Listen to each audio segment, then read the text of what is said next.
The huna of life basically is a vision. As my tutu said, if you can see it in your mind, smell it, taste it, hear it, it's yours.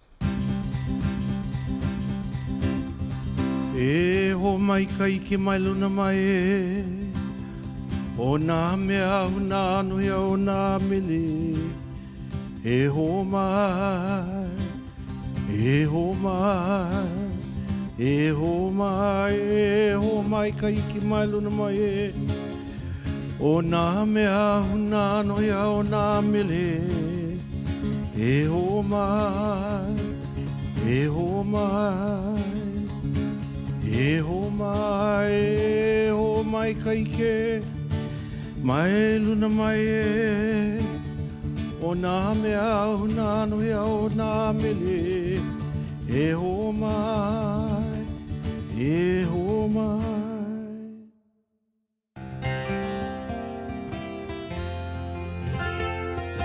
The life was a lot simpler in Kealia, our life was farming and fishing. Strolling along on the shore of Kealia. I grew up with a whole bunch of cousins in the same household, 26 of us. And my mom's side, we relate to Heva Heva, who was the main priest for King Kamehameha I. He was the guy who advised Kamehameha on his battles and everything like that. And my father's side, they're a high priest too. That's where the word Kahu, which means the priest, Moku of the island. And they were healers as well as canoe builders. So we had two sides who were deeply involved in the Hawaiian culture at the time. I was raised by my great-grandparents first, Tutuko Ko'o, Kahumuku, my grandfather Willie. And then when I was young, my grandfather died. So I was raised by my grandmother, my great-grandmother.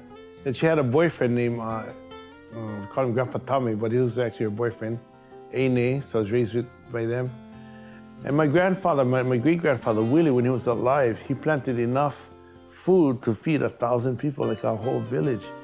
And he made sure that everybody participated in that, And I call it a Kihapai Olono. It was a place that was separate from everybody's individual garden, but it would belong like to the whole village. She would plant sweet potato, taro, bananas, tapioca. I remember my auntie growing watermelons, cucumbers, whatever. Some was for sale, but mostly people grew food to feed their families, and then whatever was left over, that's what they would sell. And it's hard to sell to anybody because guess what? We're all growing the same things, So we hardly sold food. If we did sell anything, it was mostly fish. That's how we made most of our income. Fish was our commerce, and then coffee, because all that was exported.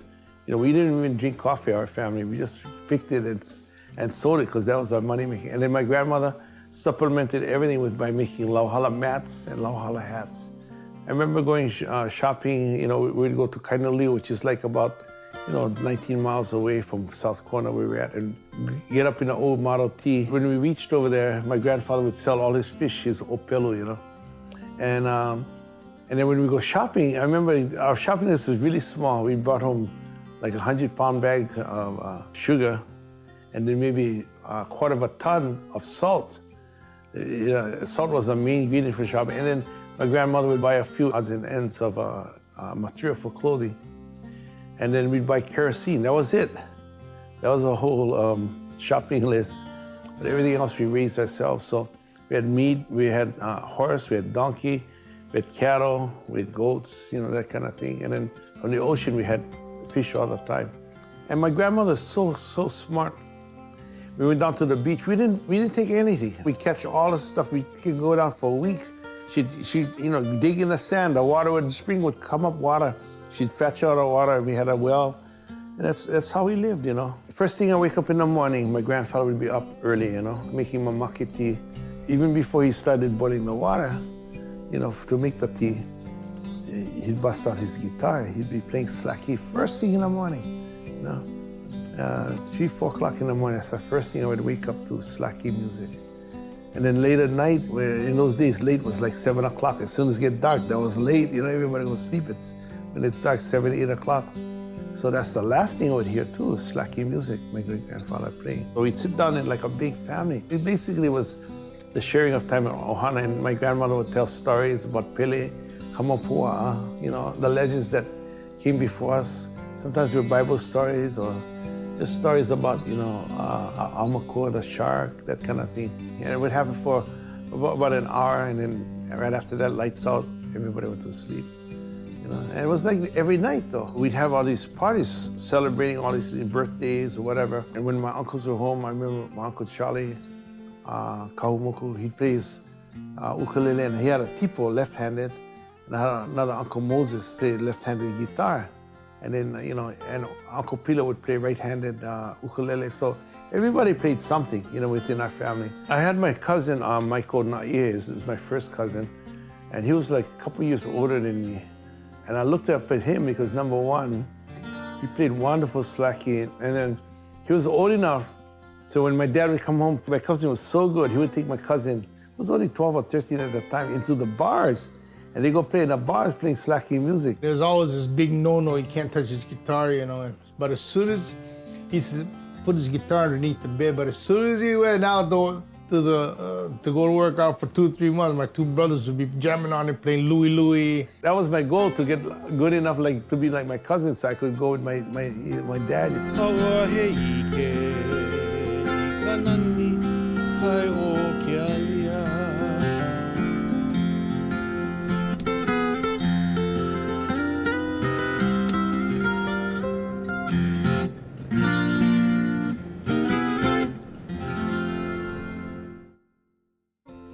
We moved to Honolulu because my brother was accepted to Kamehameha schools. And then later on, about 6 months later, I was accepted to the same school too. So he was in first grade, I started halfway kindergarten. So at first we moved to this place called Umi Street. It was Quonset houses. And there was like a row of maybe 10 houses down this really lane. And life was pretty hard, you know. Everybody was working, I remember that. Then eventually we moved to Pauoa Valley. That's where we kind of settled with the, you know, all these cousins and stuff. The house we went, 2458 Kaniali, Uncle was living behind, and actually when I looked at a lot, and it looked that big, it was small and everything. Yeah. But I used to, all my pigeons, my chickens, whatever, was in his yard. They lived in the front house, and I lived in the back house. They lived with my mother. My mother was there. When you talk about, he had the pigeons in my side of the yard, he used to go there and eat all the damn pigeon egg. He would cut it up, you know, he didn't want to waste it. I didn't want no more pigeons. Formal education came from school. I went to Kamehameha schools from kindergarten, you know. But education at home actually came from each other, from the 26 cousins. Number one, always had a cousin younger than me, I was teaching, and I had a cousin older than me that I was learning from. I remember in kindergarten, I got my first scholarship to the Honolulu Academy of Arts. I was only 4 or 5 years old. That's how young, you know, I did some kind of thing, butterfly, and it was accepted. And I think what made it important for me is that I had really great teachers, you know. And my favorite teacher was Mrs. McClellan. I never had any other Hawaiians that I knew who were, you know, in a formal education who were teachers. She was the first one I ever met. She would make all these Hawaiian foods. We'd even make pickled mango. In mango season, we'd make pickled mango. Kite season, we'd make kites and we'd fly them, you know. And we made candles for Christmas. We did all these wonderful, wonderful things, you know. So I knew then, if she can become a teacher, I'm a Hawaiian, I can do the same thing. We did the makahiki season. That's where I learned more about our culture. The makahiki season was basically a time of harvest. In the olden days, they would take the lono in the form of a cross with a head on the top and go around the islands. That's how they would gather all the food for taxes and stuff for the li and all like that. It was such a time of sharing. So if you're a kapa maker, your gift to the ali'i would be a kapa, or if you're a taro farmer, you would give taro, or fisherman taro. And that's how, and then, you know, we did songs and chants and all that kind of stuff. 5th grade, I got introduced to this guy, Gerald Meek, and he was probably the biggest influence in my art. And he was a ceramicist, so I took art from him. And then he let me explore not only I did paintings, drawings, but he introduced me to other media like ceramics and 3-dimensional stuff. But of all my teachers, I had math, science, and all the other stuff. Nothing was influencing more than all the art teachers. So I knew that at the age of 11, I was going to become an art teacher. My dad worked for a guy called Lipia Spinda. He had a used car lot on the corner of Kalakaua and Kapiolani. And I worked for him washing cars. He'd pay us 10 cents a car, whatever. I was young, 11 years old. Because this is our service station, Lippy and Spindler service station, and he had a parking lot.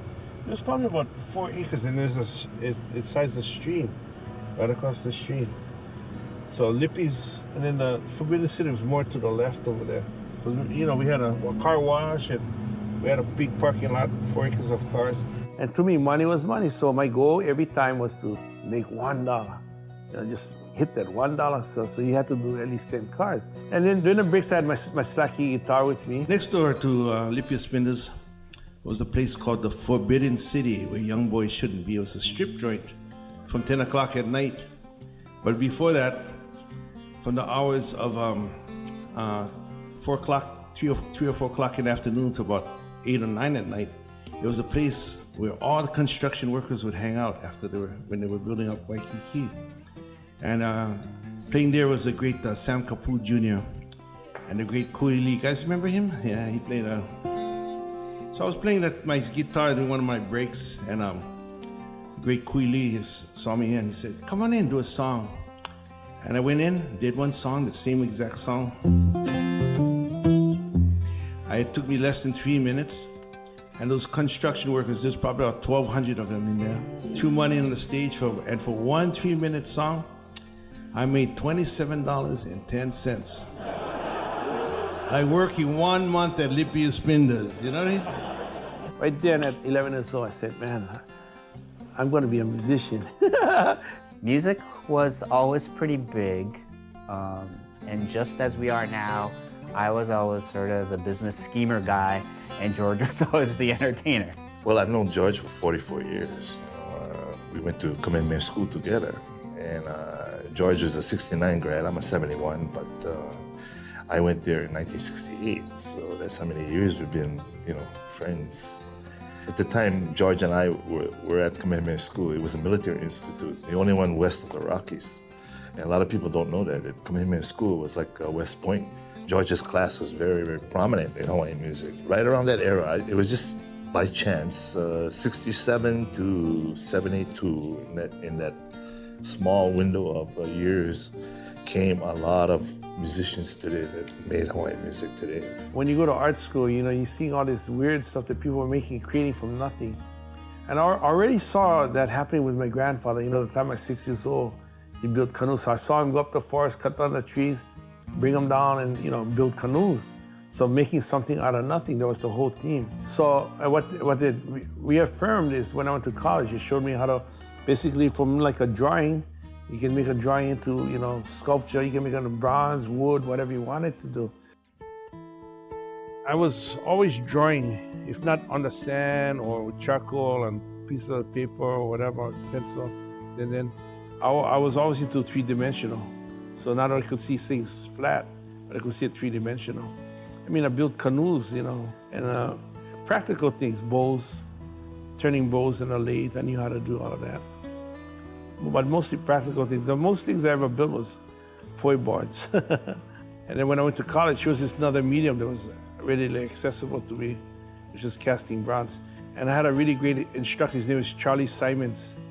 And he mentored me and he taught me how to, we did all kinds of casting. We did, sand casting, we did ceramic shell casting.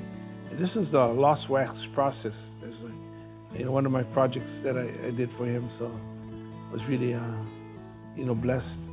The title is called Ekomomai, which means to come inside. I did it in 1972. It's like a play with your mind of kauna. You come inside, come inside my house, come inside my soul, come inside and share. It's really a piece of aloha. That's what it really is. The slippers is like more like sort of Eastern cultures, like Japanese style. You wear slippers, and then Western is like country Western, like Texas, like that. And everybody's wearing cowboy boots, but I was probably the only guy over there who was a real cowboy. I came from a family of cowboys from South Kona, and for me, the thing I had the most hard time is this: always how to weigh Western culture versus, where I came from. Basically, the sculpture is like the coming together of the East and the West. Here's a song I wrote while picking coffee, a song called Ho'oipo, Kamahao. I wrote this way back in 1987.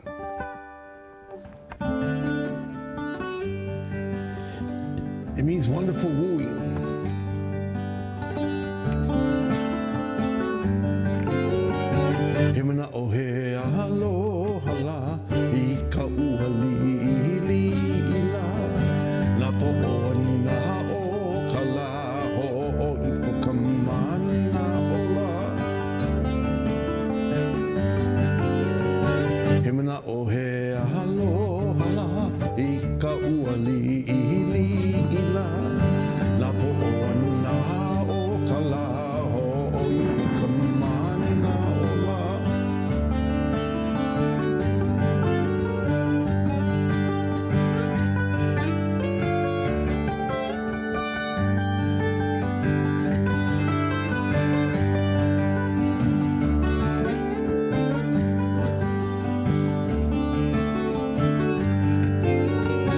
Pui au he ia mane ula I ke kahima o ki la Na po'ona o ka la ho o ipo ka mana o la Pui au he ia mane ula I ke kahima o ki la Ha mane ha o ka la ho o ipo ka mana o la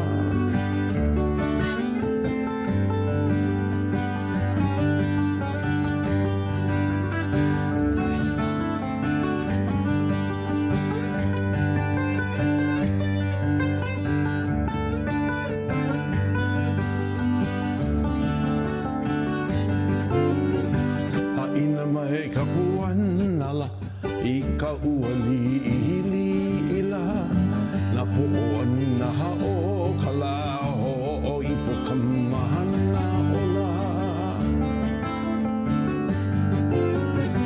Ha ina mai ka puanala I ka ua li ila Na pu'ona ha o ka la ho o ipo ka mahana o la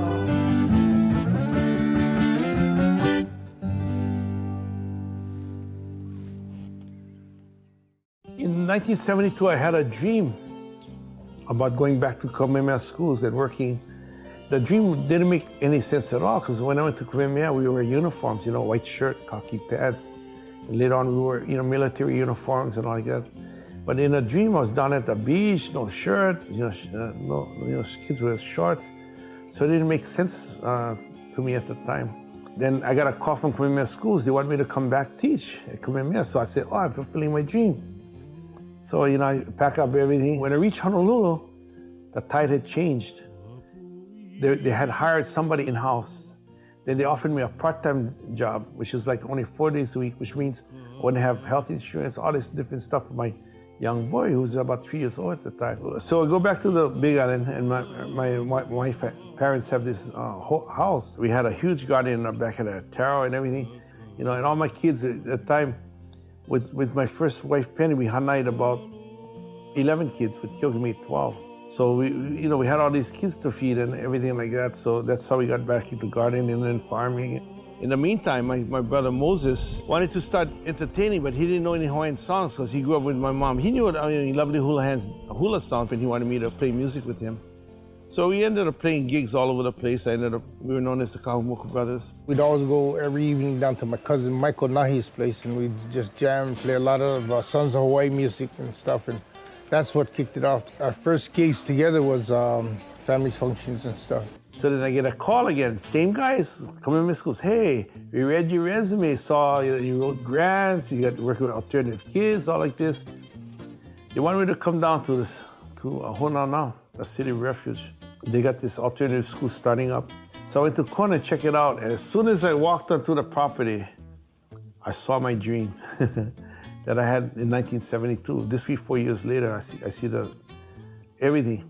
We're down at the city of refuge, Stonewalls, all these junk cars, kids, Kamehameha school kids now, all without shirt, all with shorts, no uniforms, everything. So I just started to cry. Hui! Aloha! We're just visiting. I'm George Kahumuku. I actually helped to start this school way back in 1975. We were the first school to incorporate hula into our curriculum as part of our PE. And then the kids would actually go hunting, we go fishing. And we actually planted, during the summers, we planted core trees. We had canoe building, halal building, the old style Stonewall building. And our curriculum was surfing, hunting, and fishing. That was our main curriculum at the school. It's neat that it's still being used by the, it was intended for, which is Bernice Pawahi, Bishop. She had this idea that she would, provide a haven and education center for all the kids, and it's still going. It's kind of neat, I even had my ceramic kiln right by that big tree over there. Hard to believe. Now the area, the City of Refuge, is really symbolic because it's a place, if you did something really wrong in your life, it's like the death sentence in the old Hawaiian culture. If you reached the puhonua and you were blessed by the priest there, you were forgiven of all of it, the things that you did wrong, so you could start life anew. Now that's a kind of a neat concept, So here we are with this school, and I think that concept still has potential in today's lifetime. I was actually involved in the school over a period of 25 years. I actually was the principal for about 6-7 years, that I helped to direct the school and get it going. And at the same time, I was still always farming on the side. Here's a song I wrote for my mentor, Auntie Edith Kanakole, with my friend Kalani Maniki. Talks about the different varieties of taro. It's called Naono o Ka'aina, or the delicacies from the land. Ai, he no ano, ke kuhi kuhi.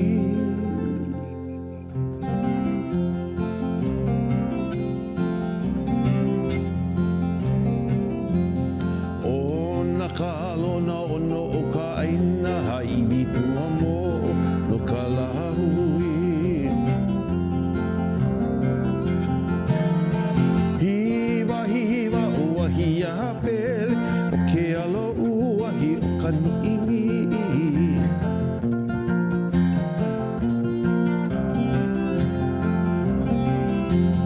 pi mai o ka aha pi hano ke kumulolo i ono i oho i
The Hawaiians' connection to nature is simply the honor of our ancestors.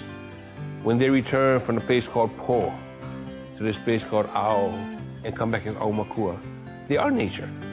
So George, he is a quintessential example of taking care of nature.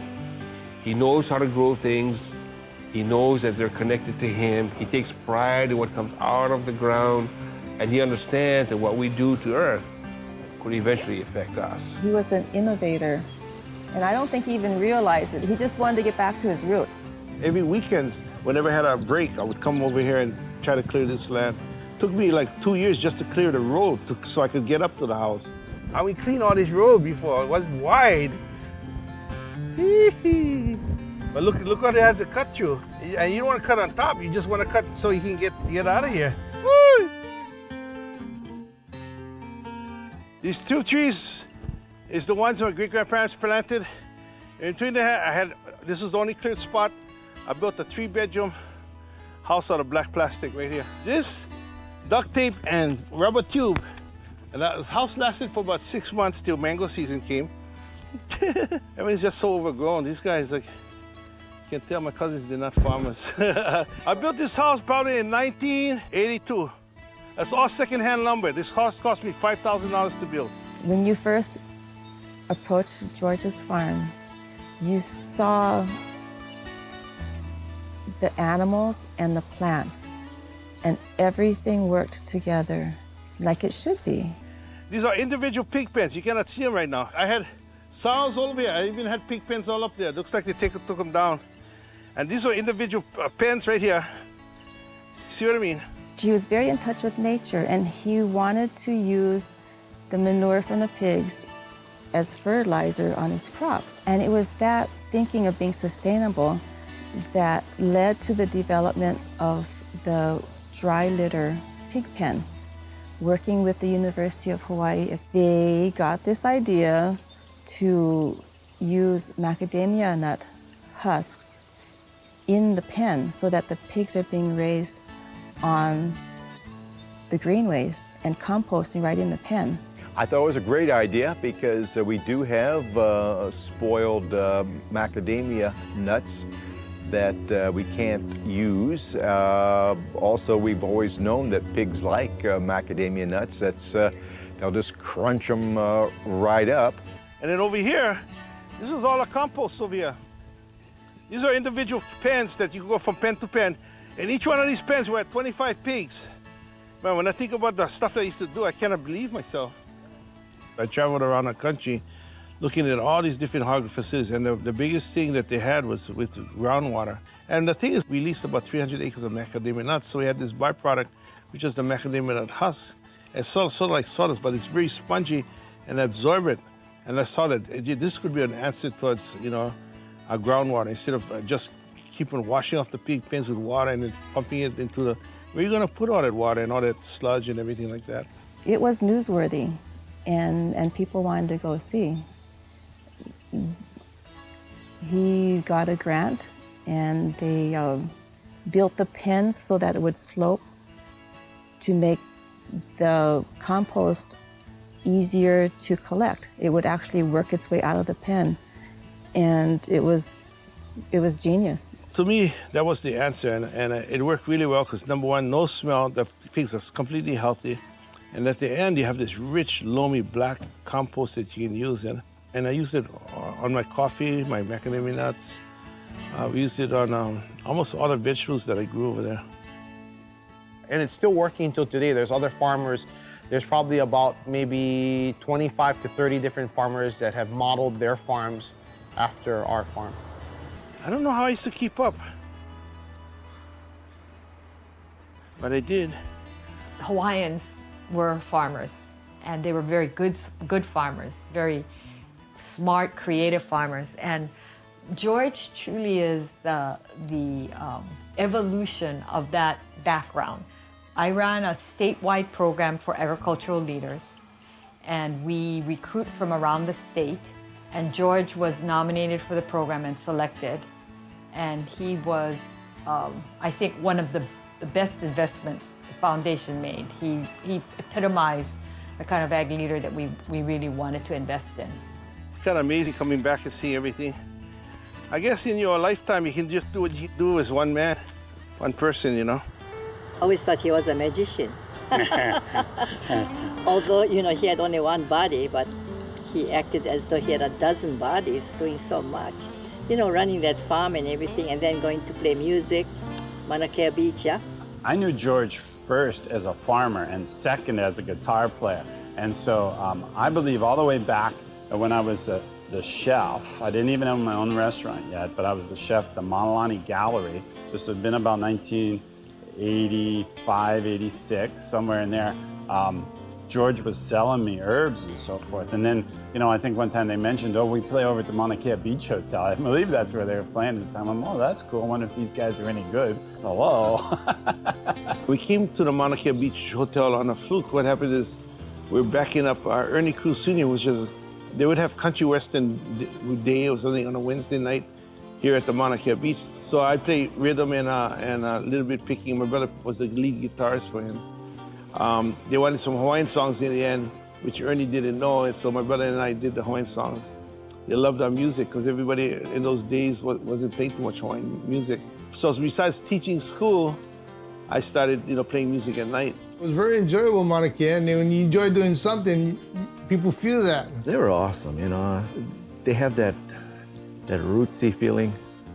Their swaki is really, it's raw, That's the way they sound. It was raw, but it was real. And a big break came when we recorded with Auntie Edith's Kanakaole, and we won a Hawaiian Album of the Year with her. It's called Hi'ipoi Ka'aina Aloha, which means Church the Beloved Land. So my brother played bass, I did all the slaki, and she played ukulele and did all the vocals, She couldn't find anyone to help her do her album, so we volunteered, and we didn't know any of the songs. That was really wonderful. And we had the opportunity to just go with the flow and talk about mana.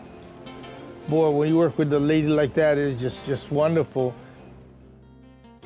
We just came out to swim at Hapuna Beach. I knew the lobster season started on September the 1st.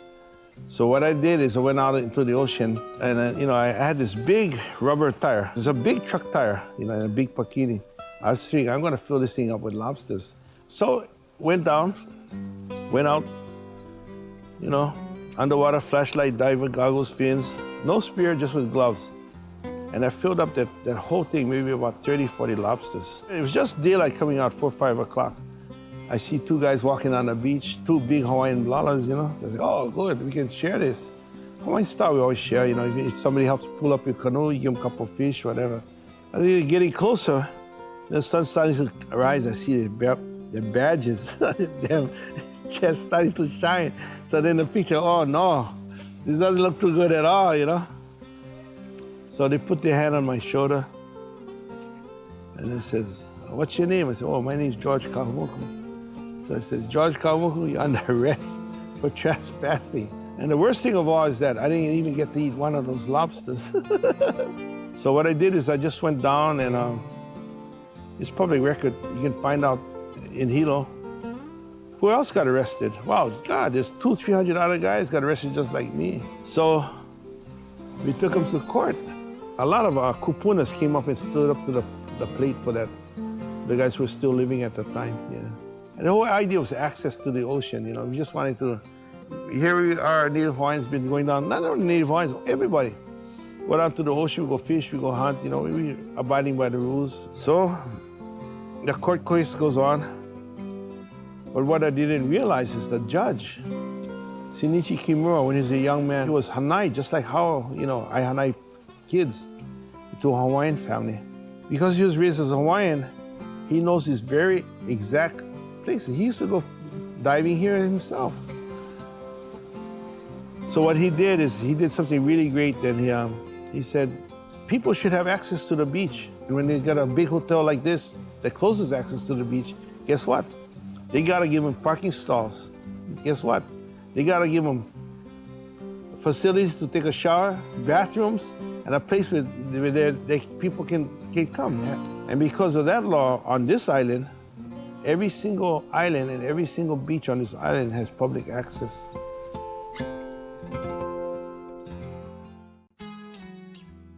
I was young, like 27 with cancer, and that was the turning point of my life. It started like this, I got up early in the morning, and then I got off my bed. I couldn't even walk. I was paralyzed from my waist down.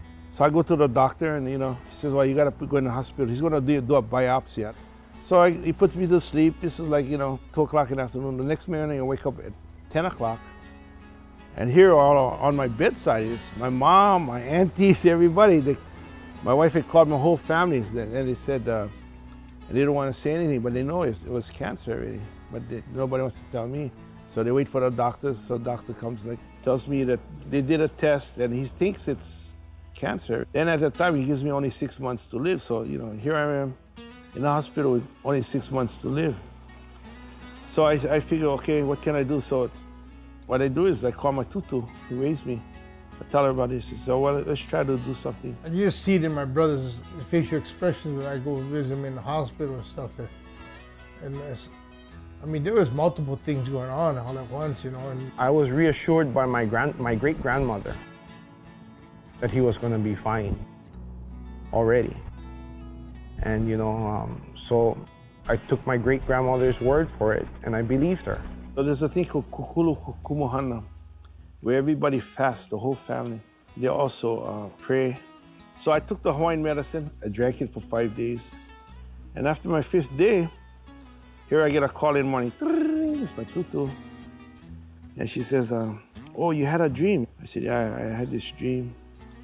And she said, well, tell me about your dream. I said, well, tutu, it was, I was walking down along the beach side in a place like Kalapana, coconut trees, black sand beach. All of a sudden, this huge wave comes. Boom. When it recedes, there's all these fish jumping around. So what kind of fish were there? I said, I've never seen that kind of fish before. And she said, it's really important. Did the wave cover you? Your whole body from head to toe? I said, yeah, I was drowning. I was in the middle of this, you know, I was drowning. And then she said, it was really good that I got covered by this huge wave. And then she said, what do you do next? So I said, I went down the road and whoever I met, they just gave them, yeah, here's some fish. Oh, she says, it's really good. Then it says the scene changes and I come across this huge fire. It's burning in front of me. And in front of me, I have a pu'olo. It's like a big lau, but it's not, you know, cooked yet. It's like it. And I don't know whether to throw this pu'olo into the fire or not, you know. And then she said, oh, what happens next? And I says, Tutu, the phone rang and you woke me up from my dream. You know? She says, oh, okay. So she thinks for a while, and she says, let's pray together. So we prayed. Now you gotta realize this is the day of the ending of my fast. This is the 5th day. So she says, well, the black sand is all the hatred, all of the jealousy around you. And she says, it's all of the bad stuff. And she said, the wave that came was like the hand of God. And the fact that he covered your body from head to toe, he was baptizing you, giving you another chance at life. And the things he left behind, all that fish, is all the blessings. He said millions of blessings. So I got a chicken skin telling him about that one. And then at the end, she said, you were left with only 6 fish. She says, in 6 weeks, you will be cured. You're actually cured already from the medicine we took, the kaunoa. So it says, when you came to the fire, when you get pu'olo, you're gonna chew like whole kupu, you know? That's the old style of doing Hawaiian medicine, you know? And then you're reaching this point of your life where you don't know if you're gonna go the Western way with going through chemotherapy and all that stuff you gotta go through, or you're going to go to the Hawaiian way. She said, well, we tried the Hawaiian way. She said, you cured already. But for the sake of your aunties, your mom, you know, the best we do Western way as well as Hawaiian way. So I ended up staying with her for 6 weeks. She would take me to get chemotherapy. And about the 4th week through, they said, let's do some tests. And the cancer was completely gone by that time. That's about the turning point where he's going more into music, doing what he was born to do, you know. That bout with the cancer made me realize how precious the time on this earth is. So anytime I do something, it's like I always think, well, I only got 6 months to live, so what can I do in these 6 months? And that's why I think I am able to pack so many things in so little time.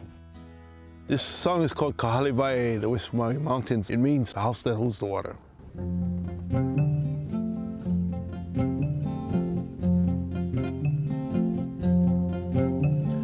Kahalewae, Kahalewae, kumolipo ame mau, ho'oi loloko, ke kai laila, I kai ka kila kila, kahalewae, kahalewae.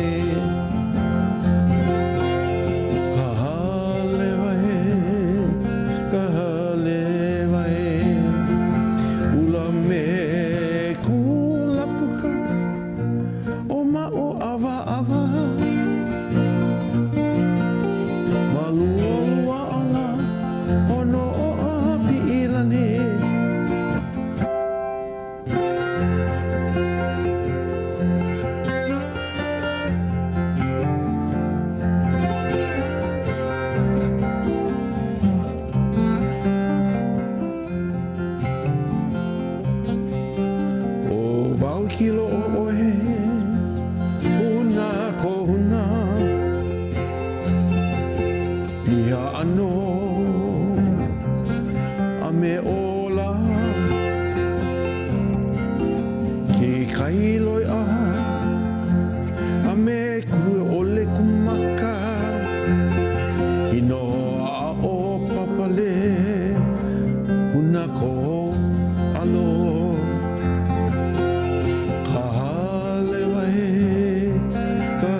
kamako Nana oe iluna o ka leo aloha Haina ia mai Kela o lelo Kahale vai Kahale vai Kahale vai Kahale vai Kahale vai Kahale vai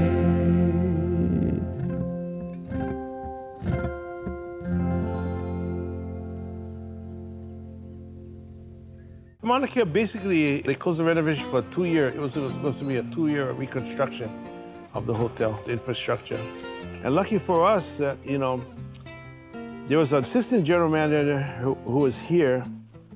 His name was Steve Shallett, and he loved our music. So as soon as he heard the Mauna Kea was going to close up, he had just been assigned to the Maui Westin Hotel in Kaanapali. He gives us a call. He says, look, I want you guys to come over here, check it out, because he wants to have great Hawaiian music there at the Westin Kaanapali. When I came down to Maui, we actually landed at Kapalua Airport. And my friend Steve Shallett gave us he had a big stretch limo to pick us up at the airport. And he said, just take our time. So he put us up in the presidential suite on the 11th floor. And eventually, you know, we were asked to leave because of the incident with the fish. So we did take our time. It took us 6 months. Every morning we'd watch the tourists go out to the Black Rock over there, and they'd throw peas into the ocean. Then the fish would gather as the balls would, fish would just boil with fish. And for us Hawaiians, we look at that and go, yum, yum, eat them up, all that good stuff. It's, you know. So we went home, got our throw nets. The tourists got up at 6, we got up at 5:30. With one throw, we caught 8 buckets of fish. Imagine that, 8 5-gallon buckets of fish. Now, we could have cleaned it on a nice white sandy beach there at Kaanapali in front of the Kaanapali Beach Hotel, or the Sheraton. But we did the next best thing. We took it back to our room and cleaned it in our bathtub.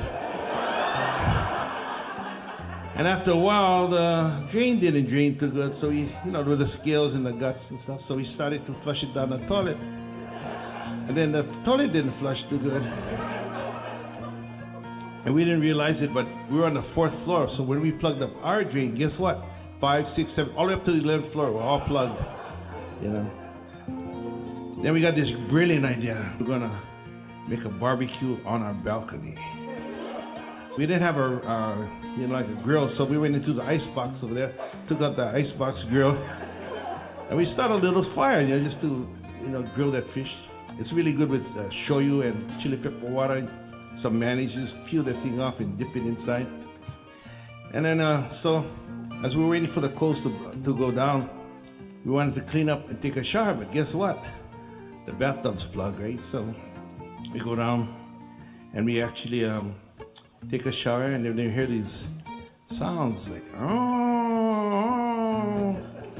We figure, well, it must be one of those tourists, you know, exercising too much or doing too much swimming or something. And we go, gee, there's a fire truck with a ladder and it's going right up to the 4th floor.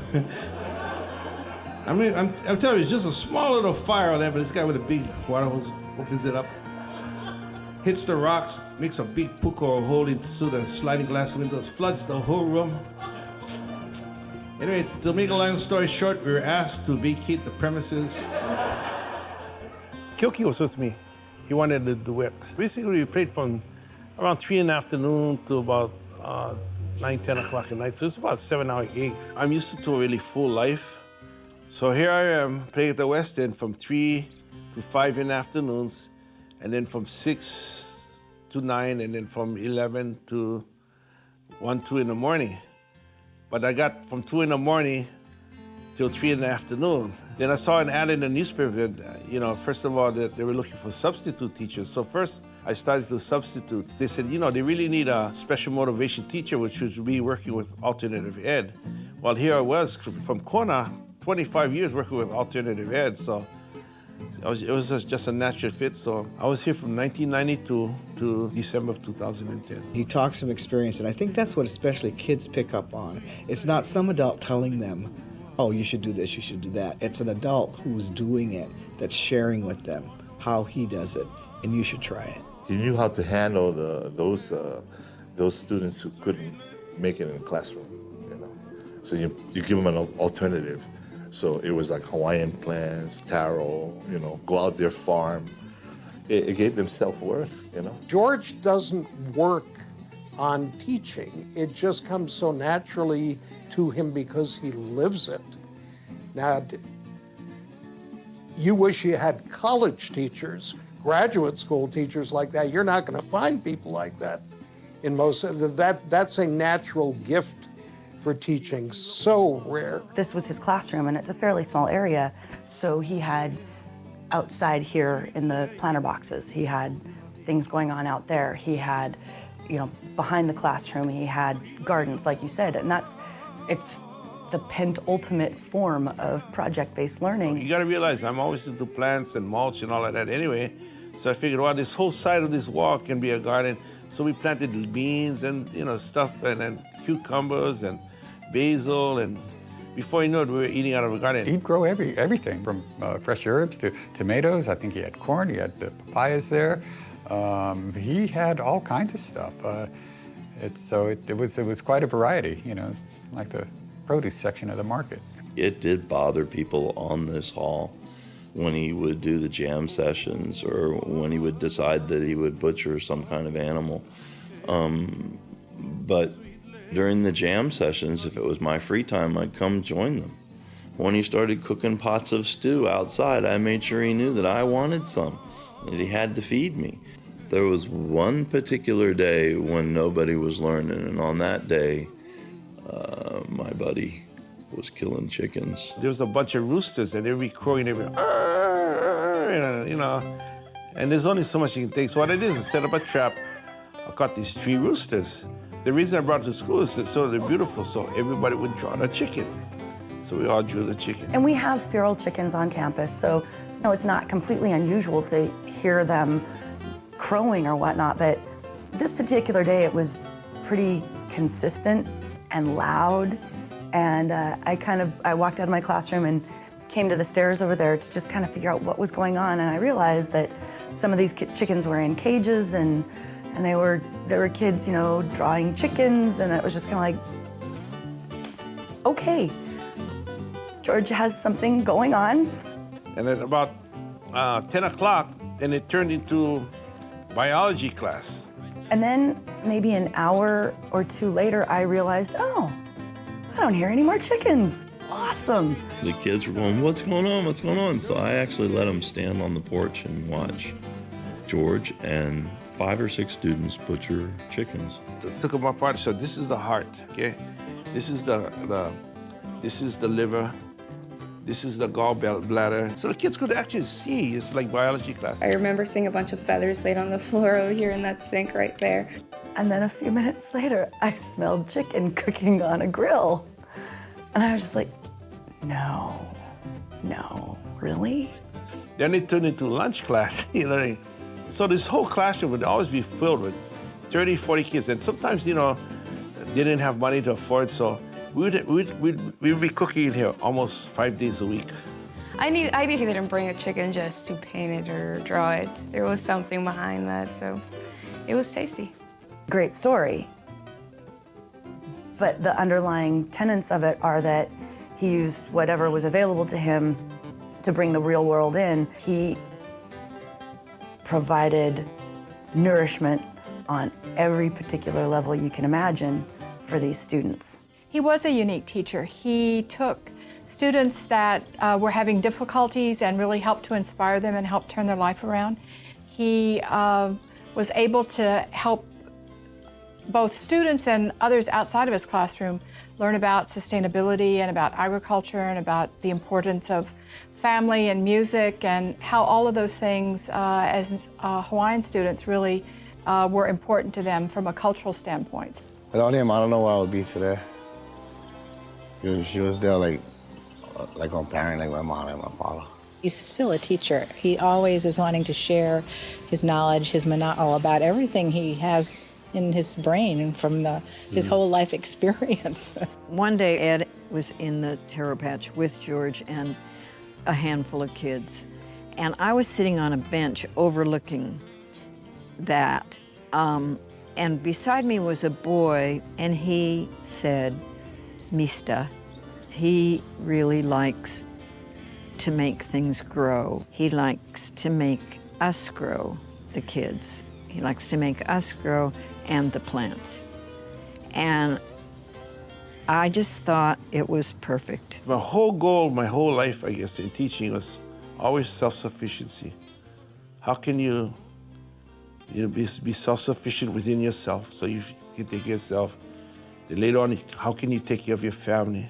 And how can you take care of your community and go beyond that? That was the whole idea. Whatever I can pass on, my knowledge or my mana, or my spiritual energy, that's what I want to survive.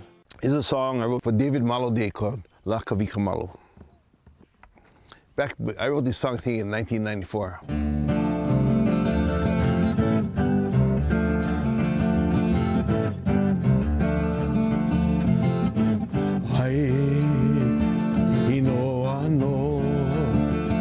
Kavika Malo, ae he no ano, ya Kavika Malo. Ia I kanani, ya lahai na luna, Ika ika na makani, o uka, o vai holimu, havana vana. Ya lahai na luna, Ike kuhonu, ya lahai na luna. Ai no ano, ya Kavika Malo. Ai no ano, ya Kavika Malo. Kavili na kalo. Lahai na luna, anao I kahua na mohoa. Helele I o na lau, helele I ka ua. Ka hea na hele hele, o lahai na luna. Ka hea na hele hele, o lahai na luna. Ai, he no ano. Kavika Malo, ae he no ano, ya Kavika Malo.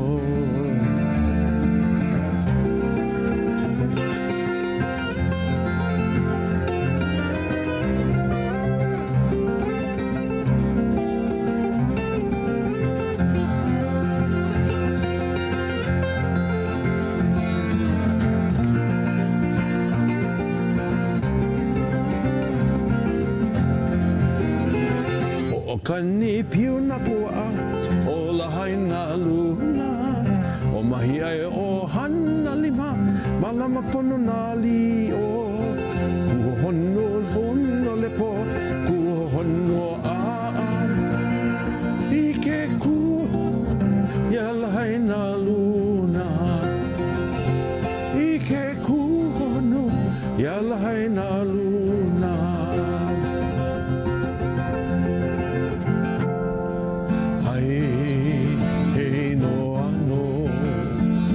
Kavika Malo, ai he no ano, ya Kavika Malo.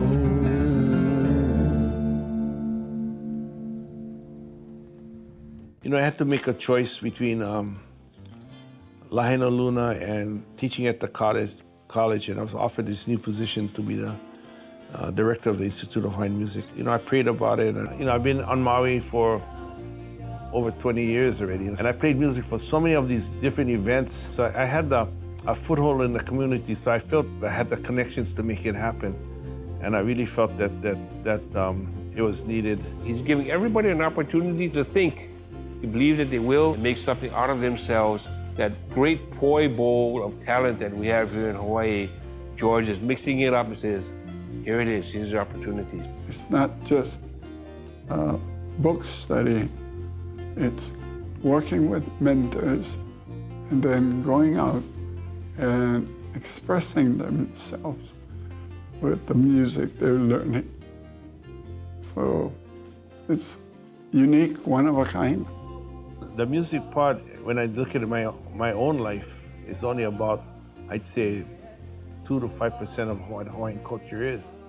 The other experience that you have to experience is like you have to be out in nature. You know, when you sing the taro song, you should learn about the different varieties of taro. So when you're singing, you actually will conjure up this picture in your mind of what you're singing about. I want to take everything in I can, because I know that every ounce of information that comes from every one of these mentors is priceless. It gives these students an opportunity to see musicians like ourselves give the real profile on what the ups and downs. I have seen these students reach to levels that are unimaginable. And partly it's because of George's unorthodox way of getting the students to do that. George basically just throws you out on stage and go, learn it. You'll figure it out. And that's just real life experience. He's just given us all these opportunities, and playing gigs every week with him, playing gigs by ourselves that he's set up, it just makes you get your playing together, get your professional attitude together, and be that much better of a musician. The kids get to learn. I go over there and play and tell them my stories of how I grew up, and get them inspired, and that's another thing that draws us good. One of Uncle George's main points is if there is a learning experience, even close in the vicinity, then he's going to jump on it and give that to you, which I'm very thankful for. What I think the Institute of Music will do is give them another option. Like, number one, it puts them in touch with the mentors. How do you go up to a person like Uncle Richard Hopi and say, Uncle, I'd like lessons from you. So what the Institute of Hawaiian Music does is it makes it the mentors approachable. And we kind of here's the students, here's the mentors, we just put them together. Seeing the way Uncle George does everything, he puts so much work into everything and gets so much back from it, but he gives so much to everybody. And it's a humbling experience to be around that.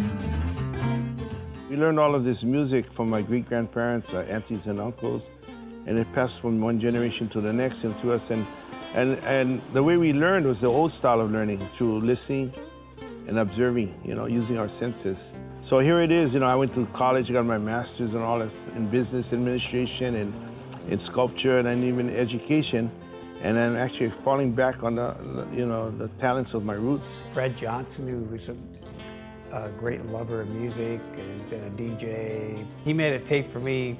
I guess he'd gone to Hawaii and gotten Moses Kamoku's cassette with a red cover that just says Hawaiian Slacky Guitar. In the garage, where my brother and I first had worked on it. And the project was a lot of fun. And then about a year later, I was in Honolulu driving, and I heard the track from the first Kamoku Brothers cassette, Kai Molino, The Peaceful Sea. And I went, it sure sounds familiar, right? So I stopped at a payphone, which you did back then, called KCCN, the Hawaiian radio station in Hawaii, and they said, oh, that's the Kamoku Brothers. I'm like, Kamoku? Oh, the guy on the tape that Fred Johnson made me. So I got that recording. And eventually I found Moses somehow. I was real leery and very suspicious of these two characters, so they're even more suspicious of me, So we started recording Moses about 1993. And Moses kept saying, you gotta do my brother George. I said, I know, we're going to, I want to. We started doing George about 1995. George was unique in that he would play these really long Odyssey songs that it was just like a rich tapestry that would just enthrall you. I remember one time after a 20-minute song, I said to George, could you stretch that a little bit? He looked up at me like I was crazy, and then he got the joke and just laughed.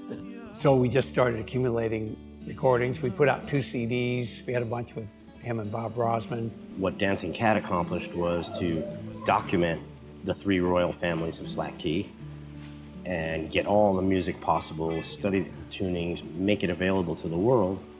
And additionally, the side effect was legitimizing Slack Key to make it a legitimate part of world music. We would record each show and then hand them off to Lawrence Bryant, who did all the mastering. That became a huge mass of recordings, and some of them were with George, and some were with guest artists like Bob Brosman or his son Keoki and others. So that's what became Footprints in the Poi. We did a few with George and the late Norton Buffalo, and then George and Norton recorded a lot more, and then there's that great new recording that's out now.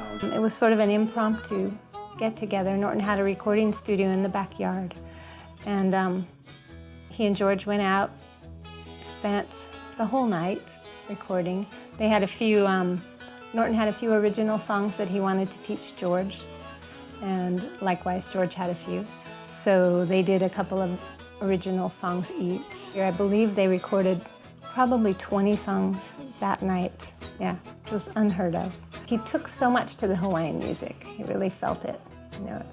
So when he played it, it came from his heart, which is how George plays, from the heart. And so that's where they met. So I got to go on a tour with the great George Kahumoku Jr., a dancing cat artist. I mean, he's, you know, touring performing arts centers at the time. And it was a wonderful opportunity. And at the same time, I was also starting a small record label. Uncle George and I kind of hit it off, and I said, Uncle, you know, can we do a CD together? And it doesn't make any sense business-wise, really, for a Slack Key legend like Uncle George to be playing with this guy who, you know, just not that good. But, you know, Uncle George in his way said, yeah, sure, let's go make one. And I said, well, what would you like to do? We'll do any kind of record you want to do. And he goes, man, you know, I want to do this album of Hawaiian hymns. I've been collecting these hymns for 10 years and my 2000 record. I said, of course. And we did. And it was a wonderful experience working with him, and it won a Hoku Award, you know, our first project together. And it meant the world to both of us, because that was my start in Hawaiian music, and Uncle George got to realize this project.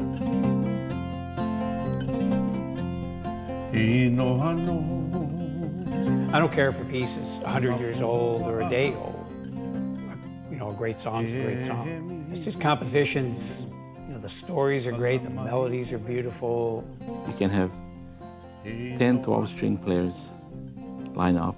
You can blindfold me, and I can tell George's style. His style is unique in the real traditional style of Slack Key. He incorporates a lot of his own stylings of hammer-ons and slurs and slides and stuff. And I know one thing, when you hear George playing, you know it's him playing. You sit there and you watch how George plays, and if you look at his left hand, it's constantly moving, not just string to string, but fret to fret. That is a fascinating thing to hear if you're not used to hearing it, and to watch someone actually do it. It instantly affected the way that I play Irish music.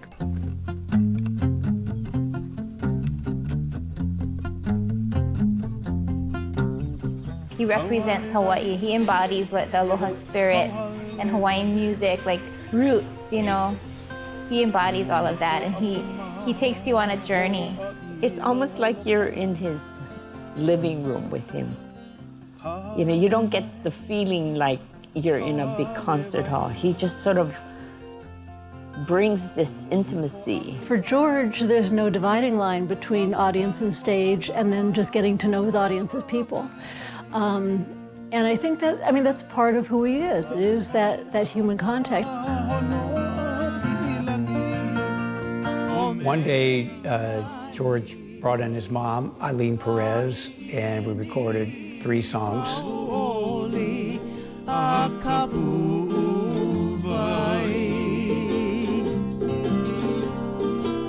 And then Moses helped me find some family tapes at Eileen's house and also at the Kamoka family farm. There were tapes of the family all singing together, and George Kamoka Sr., George's dad, playing, guitar and playing and singing. You can hear his voice in the middle of a crowd and know he's there. You can hear 2 notes in guitar and you know it's him. It's a beautiful old style.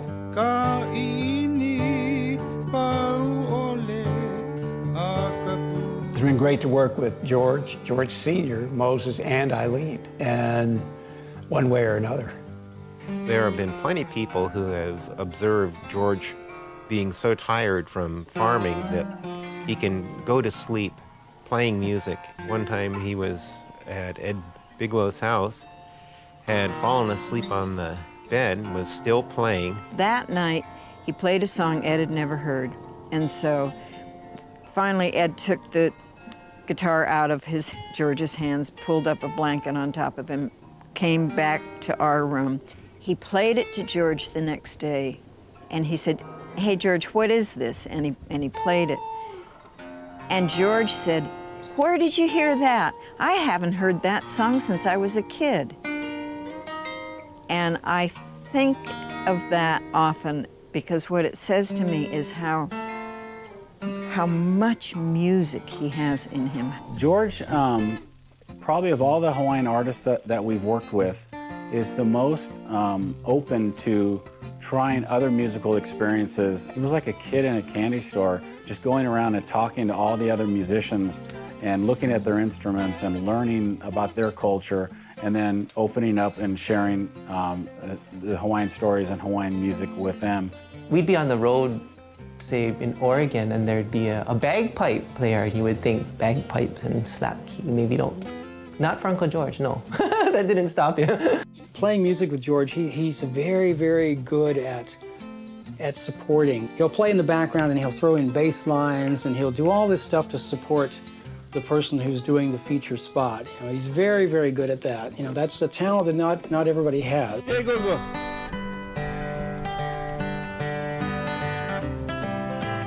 When George does his thing, I just lay back and compliment him with the music where he's in the front and I'm just coloring all the music behind him. And then vice versa, I guess, you know. Whatever I do, George will do the same thing. Yeah, and we just have fun. Because when you enjoy one another, the music gets stronger and the bond is strong, yeah. George seems to be driving at something that's more from within him. It's more like a rumbling than it is like a clear note. And from the beginning, I think that he relied on that a little bit more in my mind in terms of his sort of soulness and his organic way of just kind of letting the music out versus directing it through a technical aptitude. But over time, he's actually evolved to where he does both. Anytime he was in LA and he needed hula dancers, he'd just call me up and, "Hey, can I have some of your haumana come over and do some hula for me at my show?" And we would just go, we'd drive anywhere to He influences the whole set, or influences everybody. And they'll play different around him, and he brings the best out of everybody. Find them home to the 36-mile marker.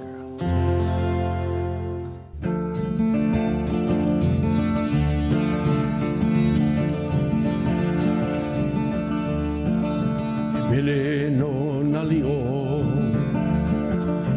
kana ke hali'i lave kaiki ia I Hawaii. The thing about songwriting is that, you know, our song really comes from the heart. It comes from the aina. It comes from the ocean, from the kai, you know. It really is a reflection of our environment around us. A lot of the tunes come from ancient chants, you know, like that turnaround. It's like, so even at the Kamafua, hey, no, Kamafua, they all came from actually the chants, yeah. Brought by the sea, wide open spaces, grass, far as the eye can see. Like Eddie Kamai's song, A Cool Morning Dew, inspired me to write Kaimalino, the piece for see about getting up in the morning You know, it was a song about mornings, kakahiaka. And you know, like even right now, we have a nice morning with us. Sunlight is right, you know. It's so quiet, you're among nature. So actually, I write my best songs between 2 o'clock and 4 o'clock in the morning. Hawaiians call, I think either call it the aomoi. You're half awake, you're half asleep. So actually, you're in the spirit world. Yeah. So you're calling all the spirits to be with you at that time. It's quiet, you know. And so much times when you're living a regular life, you got so many distractions. Cell phone, this, telephone, people, you know. And early in the morning, there's nothing but you and nature. So that's where I find the most inspiration for writing songs. Walk by the sea, wide open spaces, grass as far as I can see. Love for this land, love for the sea.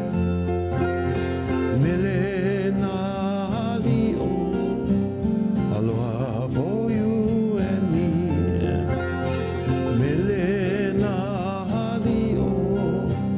Aloha for you.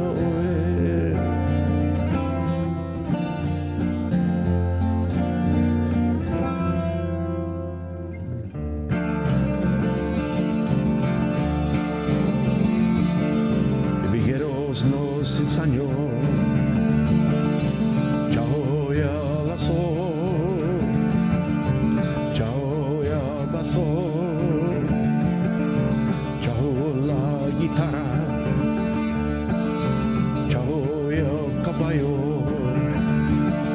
ahora somos pañuelos. We started touring. We did all the colleges on the East Coast, West Coast, Midwest. And then we started traveling. I did the World's Fair in Germany, you know, in England, all over. You know, usually we play in bars and stuff like that. You get paid $50 an hour, so at the most you make $150 a night. And you listen to the blender and the guys cracking their crab legs and all the noises. But when we started doing the performing arts centers from Great American Hall in San Francisco, all the way to Carnegie Hall, now you can hear a pin drop. So people are actually paying attention, you know, the whole time. There's tons of howlaus in San Diego and Los Angeles and San Francisco, all over the West. And these people come out of the woodwork when these guys come out. You know, might as well have been Frank Sinatra showing up. I was always a navigator. I was in the front on the right because I had all the maps, and I had this sixth sense of where Denny's. You know, we could be like 2-3 miles away, and I thought, you know, I think there's a Denny's coming up, and sure enough, boom, you know. And we did a lot of record in stores back when they used to have record stores. It was just fun, you know. It was like being with a rock star.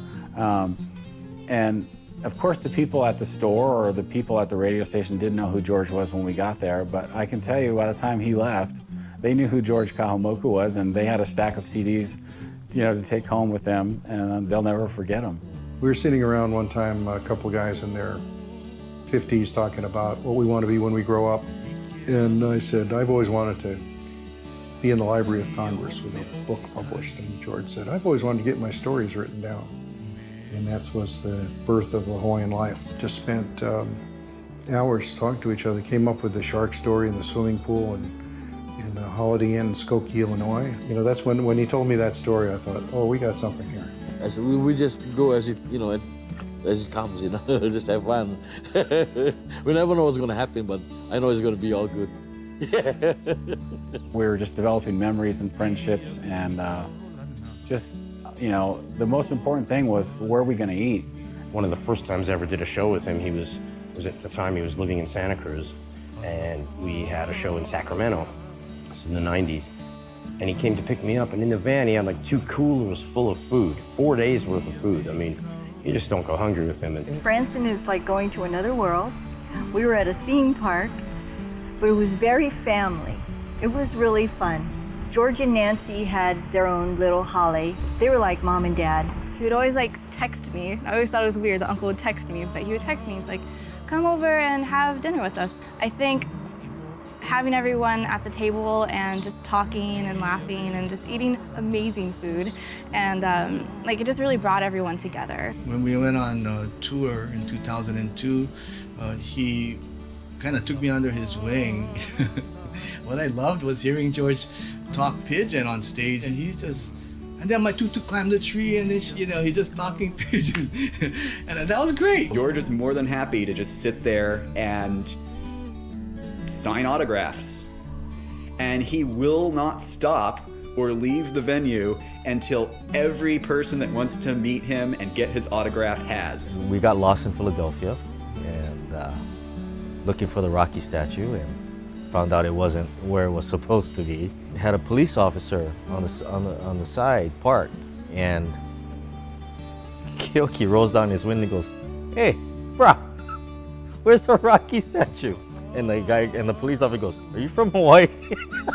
One venue, he and Keoki did a whole Hawaiian luau, and then they were serving in the serving line too, but they had to drop everything and go sound check before the concert. And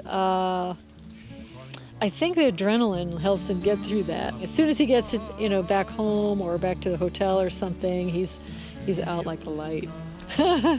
George will kind of go, "Hey, what are you doing tomorrow?" Yeah. And Nancy will look at him like, "Oh no." And within 5 minutes, you have this entire plan of every friend you've ever met that owns a guitar at a workshop in your house. Basically, I think that's what it's all about, is planting seeds. To me, to perpetuate that is that you use the skills and the knowledge that's already been passed down, and it's important for us to pass on those skills to the next generation of students that we're working with. Not only the music, but the entire culture. I'm so happy that George started this Hawaiian workshop because, first of all, it helps pass on the tradition of slack key. And our job is to make people understand, hey, it's not difficult, it's fun. In every language I know, it's play music, not work music.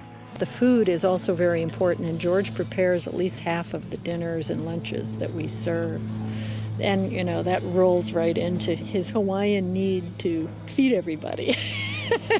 I went there like I'm sure a lot of people do the first time that are trying to learn guitar, slack key is new to them. And, oh boy, I'm gonna learn where to put my fingers and how to play these songs. And you learn so much more from George. In everything he did, make laulau, eat laulau, make boy, eat boy. And all of a sudden, the whole culture just starts making sense. A lot of people that go over there live the rest of the year here on the mainland, and they go over there and they are put into that world. It is as genuine as it can be, and he is there in all his eagerness and innocence and love and spirit, but those are seeds, and those people go away from that with something really good inside of them. So we stayed there for 2 years, and then I got a call from Paul Wakano as he wants me to come home. He wants to start this gig. I had thought, seeing how talented they were and seeing how they would pack a place like the Wolf Trap in DC or Carnegie Hall or big venues where people paid a lot of money just to come and hear music, I assumed that they went back to Hawaii and played music in venues like that, and people came to hear them. What I didn't realize is that when they got back, they were fuel truck drivers, they were teachers, they were working security, and that troubled me a lot. So that was where I decided that we needed to do a show on Maui. We called it a concert series because we wanted it to be a place where people would pay money to come and listen to them. It was Paul Kahnweiser, George, and myself. And what was interesting was they brought the three elements that really could make something commercial happen. What we did is we took the same concept that we used on the road. And then at the time we had the young kids, Peter and Garrett. We thought, well, let's bring in the next generation. It's a cultural experience as well as an entertainment experience. And I think that, George is always at the center of those kind of activities. It was something new and something old. And it appealed to the visitor as well as the locals. And so because of this, I believe, George started a spark in Hawaiian slack key that has, has grown. In the audiences, you see 70, 80, 90 years old people there. Those people are tapping their feet, they're clapping their hands, their big smile, and you see a tear because of the love, the memory. And George brings the artists here so people can have the opportunity to listen to this unique style of Hawaiian music. I always used to sit back and think to myself, these guys are not working, they're playing. Uncle Ed would be here and Uncle George would be there and Uncle Ed would take the lead and Uncle George would take the lead. They'd look at each other and just laugh like two kids, you know, playing marbles. And I said, so this is real. He just gives that good vibe of the island, very organic feel, as if you don't have slippers, you're in the backyard. I think is magical, man. We have lots of travel journalists and travel agents who come to visit the property. And I like to take them to the show because it's like this, a cultural key or something that unlocks. He always said it when we were young, you know. Now we're gonna call up to the stage the next generation of Hawaiian music. Peter Dick, you know, and Garrett Probst, the Ukulele Boys. And as time grew on and we learned more and more stuff from the masters, and you really come to realize that he knew it all along.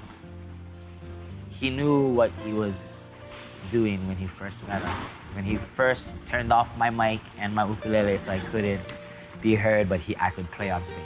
And he knew what he was doing the whole time. So I never thought that I'd be on stage playing with these people that, you know, my grandfather looked up to, you know what I mean? And it's like, I don't know, it's kind of like playing basketball with Michael Jordan, you know what I mean? Whenever he had something that was going for him that was good, he wanted us to see it, to show us that, hey, you guys can do this too. You know, and that's the blessing that he gave onto me by hanaiing me into his family and giving me the gift of music. We recorded all the shows right from the beginning. I had never listened to one of the recordings. Well, Daniel was playing the show. He said, well, what do they sound like? And I said, I don't know. So let's play one. So we put one on our CD player, and it sounded great. If it hadn't been for Daniel, I'm not sure there would have been any recordings. We went to the duplicating house. They said, and oh, by the way, we'll go ahead and register with, you know, the National Academy of Recording Artists. And we just sort of said, yeah, like we would really win a Grammy or something like that. I thought, well, we're not going to get nominated, but we did. And I shouldn't have been surprised, I think, because something of the warmth of the show comes through on those recordings. We thought the Grammys, those things were reserved for the major labels and the big artists. So it was never even a dream. It was never a consideration or anything that I've ever strived for. It was a huge surprise. When they opened the envelope and they said that the Grammy goes to, and they called our names, we literally sat there looking at each other for about 5 or 10 seconds with, this can't be true. What they want at the Grammys is that the nominees come up and receive the award, and that would be George and I and Wayne Wong and Daniel Ho. But we brought our artists with us, as many as wanted to come, and so we just flooded the stage with people.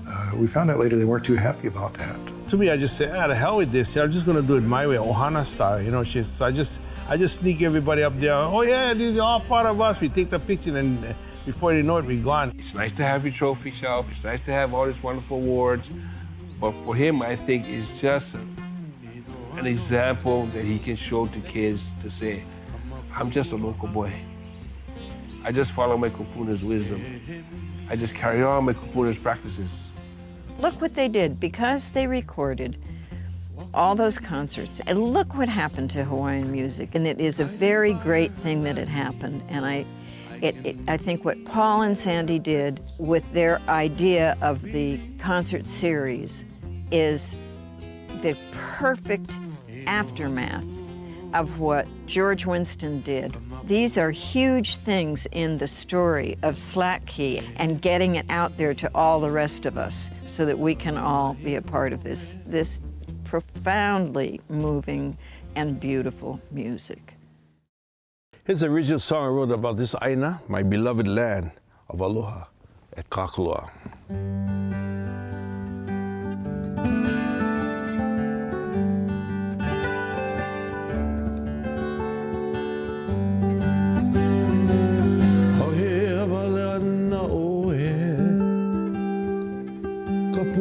Kalehua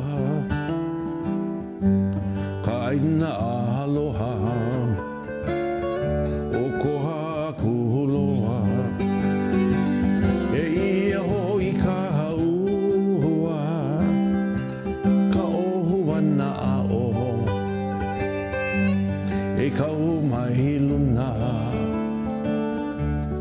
Makau kini.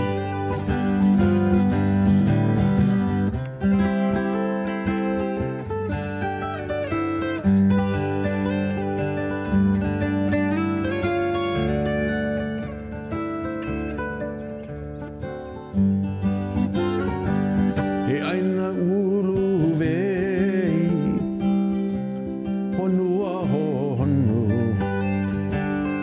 o hina kamakua, o koha kuloha, wa uhia kale hua, kale o pele, e vai homahine i makau.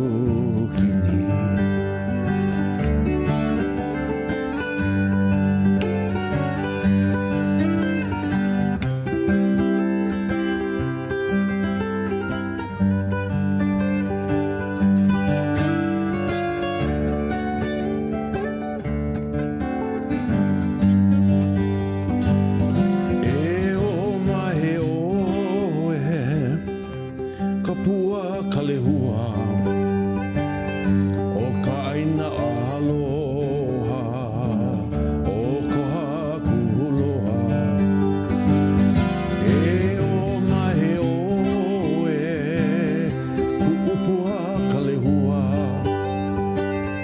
o ka aina aloha o koha kuloha o ka aina aloha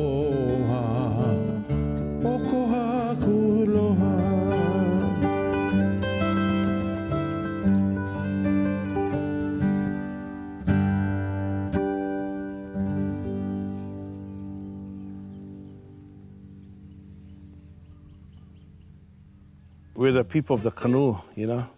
The canoes brought us here. They came from Tahiti. You know, we brought stuff that to sustain ourselves, you know. And it included sugar cane, the taro, the breadfruit.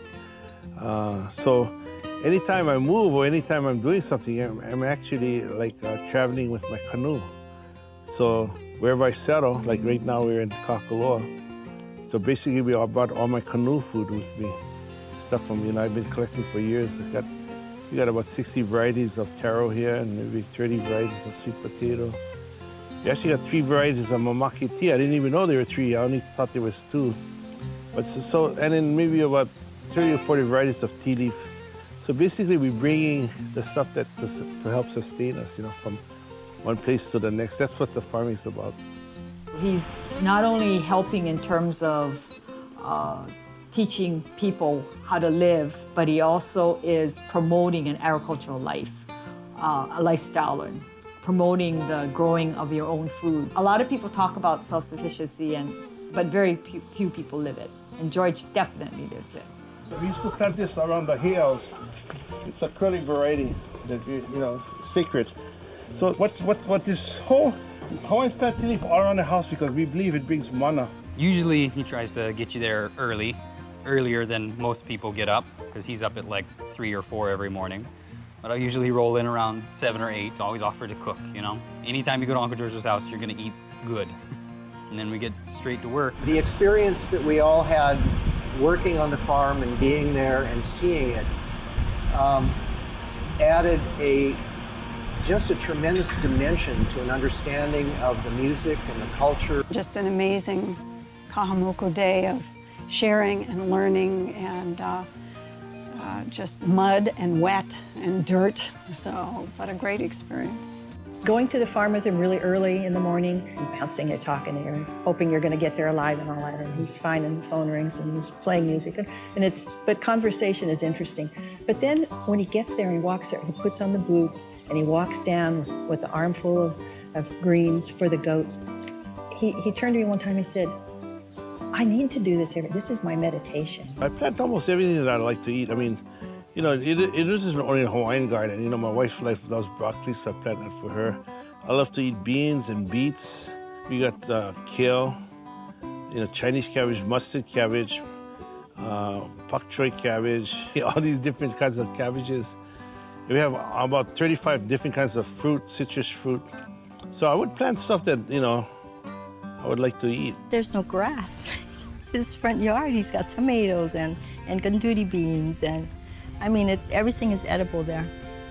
There's no grass. If he's gonna water his grass, he may as well do it with food, right? If you walk into the forest, any forest that's in its natural state, there's different layers. There's like a ground cover layer, then there's a canopy layer. And so what we're doing is creating a little ecosystem within our farm here. So instead of planting like rows and rows of the same thing, like rows and rows of corn, or so our garden is diversified. This is a taro over here. Hawaiians believe that the taro is our older brother. We got mamake growing with the tea leaf next to the olena, next to the taro, next to broccoli or whatever. Look at the bottom. See how the ground cover? What you're doing is you're creating our own forest. This is called like permaculture, but my grandfather called just common sense. The Hawaiians believe that the lauhala, the word hala means to pass away or die. But it's a tree of transformation and also of forgiveness. So Hawaiians always plant that on the eastern part of your property. The reason for that is that when the sun comes up, it's like a new day. You forgive all your troubles, your family, ohana, all the wrong things they did, and you just start a whole new day again. It's kind of like a philosophical tree. I think when George is around vegetables, trees, native plants, he's among friends. And animals. Yeah. With a horse whisperer. This is a German guy, Rudolf Steiner, who, he started this Waldorf idea of school where everything is like, physical, hands-on, that kind of stuff. And when I read the philosophy of what Rudolf Steiner was trying to do in terms of, using things that are more natural and doing things that's more hands-on, that's exactly what my grandfather was doing. But first, you gotta feed the goats. And we're gonna pick some fruit if you see any. Come on, Virgil. Naturally, like in our cases, we actually use pigs. I remember the taro being, 10, 15 feet tall. I hardly even see the kind of taro anymore. I'm just using what's there in nature around us. So over here, where we live, we can't have pigs. So the next best thing is I use the ducks. And the great thing about the ducks is they don't touch the taro. So it really works good because the taro is itchy. So they eat everything except the taro. So I use the ducks basically to pull out, clean the small weeds all around. His method of using the leaves and bringing in mulch, whatever around the community people were throwing away as far as green waste, he would use it. So I just kept on coming back. I said, and actually for 20 years I've been watching how he farms. My mom is really introverted, so they're an interesting couple, I think, because he's the opposite. Like, everybody come to my house and help me with the farm, or help me cook, or I'll feed you, or whatever. And my mom's always like, who are these people in my house? It's very surprising how many people are willing to garden at 6 o'clock in the morning. The whole idea of the garden thing is to get them to see the value of being sustainable, that they can take some kind of control of their lives. Even if they're growing just like one little green onion, but at least they can cut it up and put it in a Simon or something. Uncle's energy is everywhere. The energy he puts into the land, you walk here, you feel it. And anybody that comes here feels that, then they take it and they go somewhere else, and it grows. I just want people to see that, if you collaborate, Hawaiians call it laulima, many hands working together, you can do anything, And it's just that everybody get on the same page and see the same vision.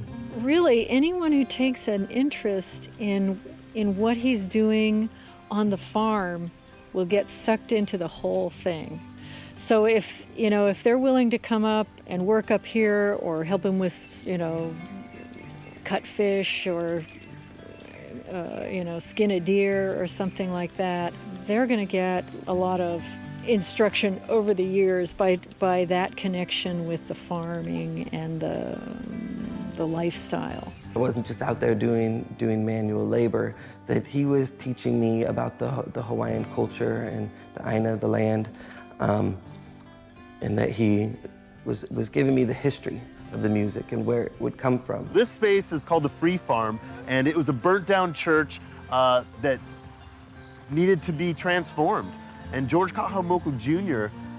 enable me to see the beauty that can be. Here in this garden, in this space, we grow fruit trees. We grow strawberries. We have tomatoes. Through understanding, having the vision, how do you make this become reality? When you work with George Kahumoku Jr., he can see a space and he knows what needs to be done. And I felt by being over there, I got a great sense of understanding of how to develop a space into something productive, something for a community, something that can nourish people. And one thing that's great about this space is called the Free Farm. So everything here is given away to pantries, given away to schools, given away to homeless people here in San Francisco. And George Kahumoku Jr., when you work with him, that's a big part of his growing. All the students that come, even the little kids up to you see the best of them that comes out. And that's my goal. It isn't the ukulele lesson or the guitar lesson or anything. It's just putting them more in touch with something that's the real you, the spirit of who you are. My great-grandmother, Tutukoko Ha'ai Kahumoku's favorite songs that she used to sing to me as a young boy growing up. I would sit on her lap when I was about 3 years old, and she'd sing these songs. She usually, after dinner, or sometimes even when she's weaving her lauhala. And the reason I chose Oma Kalapua is because it was her favorite. I remember sitting on the porch of my great-great-grandfather, her father's house, Tutu Filipo's house, up in the mountains, and the whole family, maybe 200 of us, not us, I wasn't even singing at the time, singing that song. It was just so beautiful. So that's why I chose that song especially. It brought back good memories, of a time of old.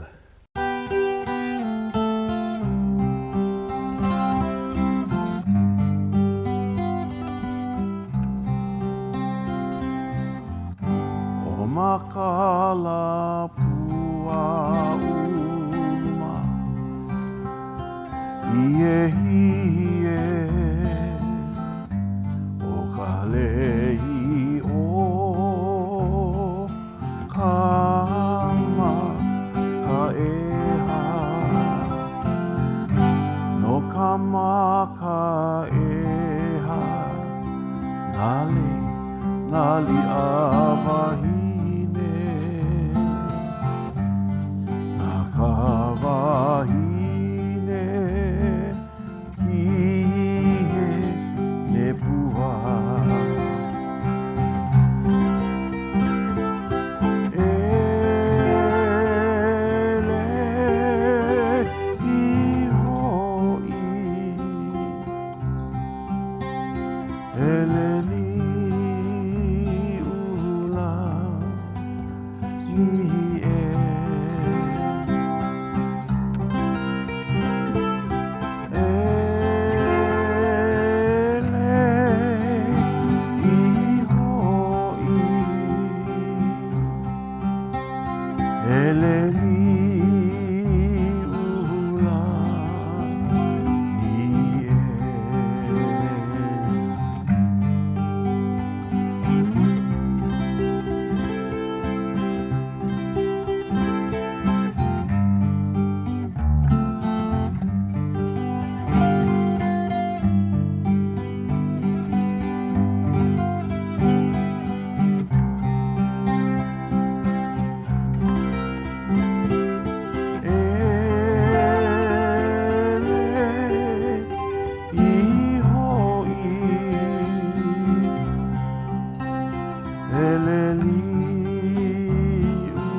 Everything he touches and everything he does, it's about how many lives he can touch.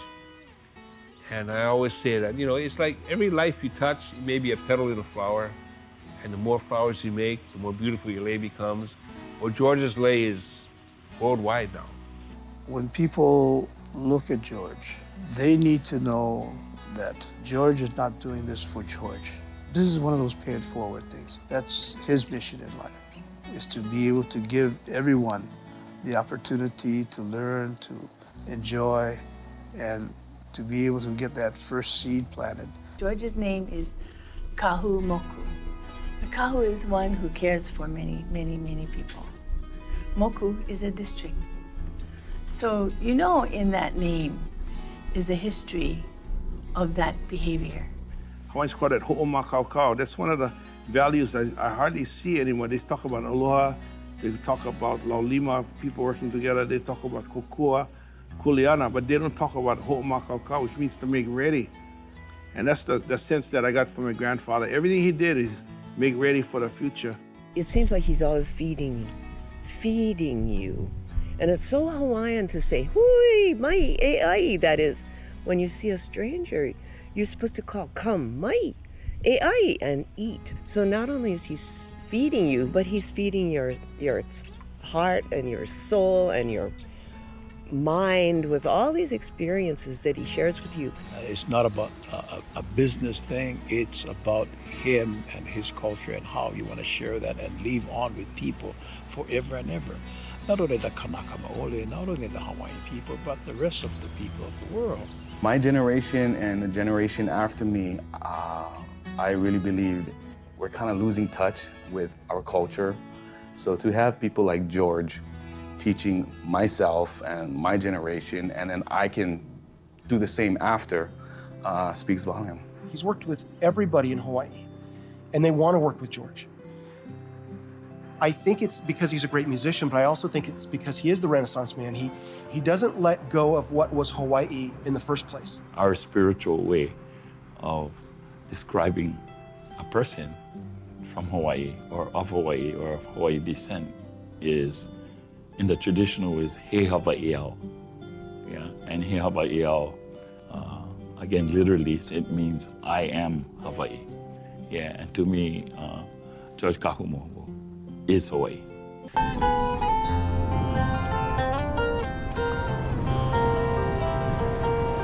To me, we gotta walk that fine line, be able to take the best from the Western culture and the best from our culture that we come from, and be able to combine them together and move forward as a human being. That's been the guiding path for me, you know, and the values that my great-grandparents instilled upon me still live with me too. Aloha, sharing, we call mahele, kokua, helping each other, laulima, working together, and ha'a, being humble. So when you come to a big decision you gotta make, the path that you take will determine the person that you are. So if you choose aloha, then you come from that place of aloha. Kai o kia lia.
Join us in singing Aloha.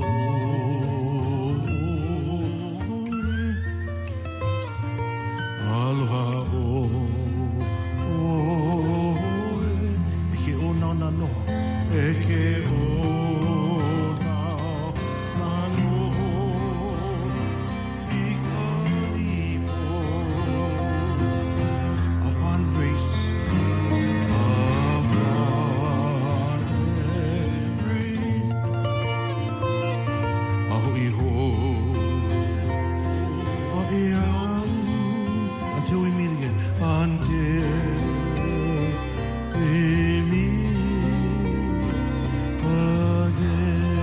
problem.